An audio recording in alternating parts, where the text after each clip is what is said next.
What's going on, guys? The Comics Kid 2099 here. Today I want to talk to you about the Netflix original series, The Umbrella Academy.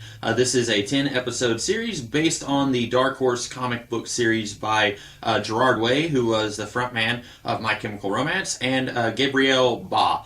I read the first two volumes of this series many years ago.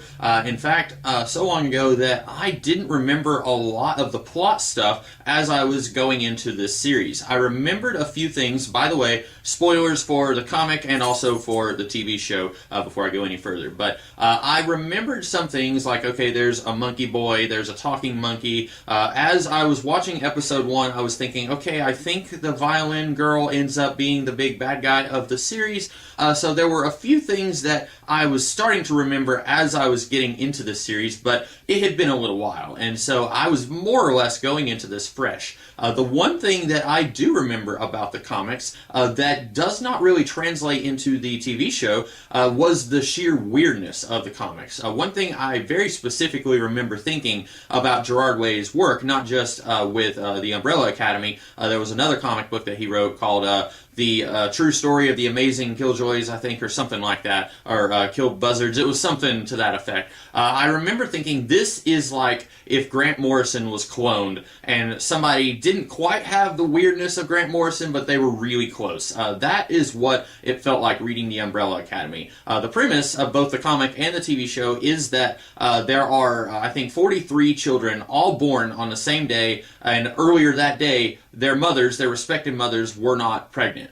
So it's these kids who are all conceived and born within minutes. And then they all end up having superpowers. And this one weird mad science guy, Reginald Hargreaves, he ends up adopting 7 of the kids and then turns them into this very weird, dysfunctional family of superheroes, or most of them. And in the comic, it mentions that this boxer guy was fighting an alien squid on the day that these kids were born. That's the kind of thing that you can expect. There's a talking monkey who's just par for the course. It's pretty normal seeing a talking monkey in the series because of all of the other weird stuff in the series. You don't really get a lot of that in the Netflix series. You have stuff that's as weird as what you're normally used to seeing on television. You have time travel. You have superpowers, which is pretty par for the course in this day and age when you get like 7 superhero movies a year. But you don't get the really weird stuff that you would expect from someone who might be a clone of Grant Morrison. And so that was the one thing from the comics that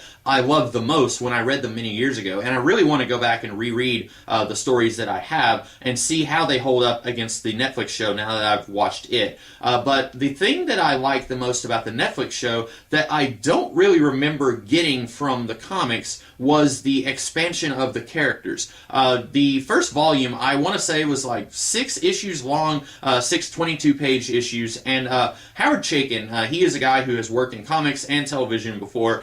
He once equated a 22-page comic book to being about the same length and story amount, I guess, as a 22-minute episode of television. So if you have a 22-minute episode, that's kind of like a 22-page comic. And this is a 10-hour Netflix series. So really, that's like, I don't know, 20-something issues of comic if you're to believe Howard Chaykin's equation that 1 page equals 1 minute. And so that gives us a lot more time to fall in love with these characters and really come to care about them. I was a couple of episodes in before I was starting to doubt myself, saying, like, surely they wouldn't cast Ellen Page as this monstrous villain who's going to destroy the planet.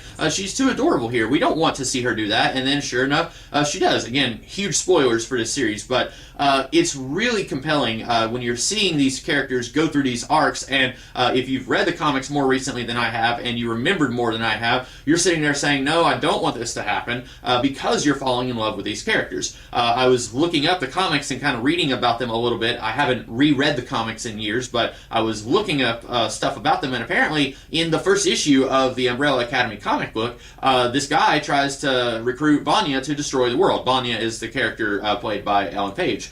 He tries to recruit through her to destroy the world in the first issue. And so she doesn't do it yet, but then there's no sense of impending doom there, because you kind of already know, okay, she's a key to all this. In the series, the Netflix series, that's a big mystery until at least halfway in. I guess other people who haven't read the comics, maybe if you're smarter than I am, maybe you figured it out, like, okay, she's probably going to have a big part of this, but the series tells us that she does not have any superpowers. Of the 7, she is the most normal. And then we find out that was a lie as we go through the series, and then we see that she is the reason that the world is going to be destroyed. But this really does give the characters a lot more dimension, I feel like, than the comics did. And maybe I'll come back with a different report whenever I read the comics, and I can determine just how much dimension they had in the comics. But I know that Gerard Way and Gabriel Ba, they had a lot less room to give their characters room to breathe in 622 pages than they would in 10-hour-long segments. So that is not necessarily a slight against the comics, it's just that the Netflix series had a lot more room to breathe with the character stuff. So I really like this series. I know I've just spoiled like a huge chunk of the series, but really that should not deter you from watching it, because there is a whole lot more going on in the series than the end of the world, and maybe the end of the world happens, maybe it doesn't. So I really think you guys should watch this series, even if I've spoiled who the bad guy is, because there's so much more going on here that I have not spoiled. There's a whole lot of stuff here. There's all sorts of characters. I think everyone who watches this series will fall in love with at least one character. There are a couple of characters that you may not like. Looking online, a lot of people didn't really like Luther and Allison. It's not that I dislike those characters, but they were my least favorite of all of the siblings. So I think everyone will find something about this series that they will really enjoy. So those are my brief thoughts on the Netflix series, The Umbrella Academy. I hope that you guys liked this video, and if you did, be sure to like, share, comment, and subscribe, and I will be back later in the week with another video. In the meantime, you guys have a great rest of the day. Catch you later.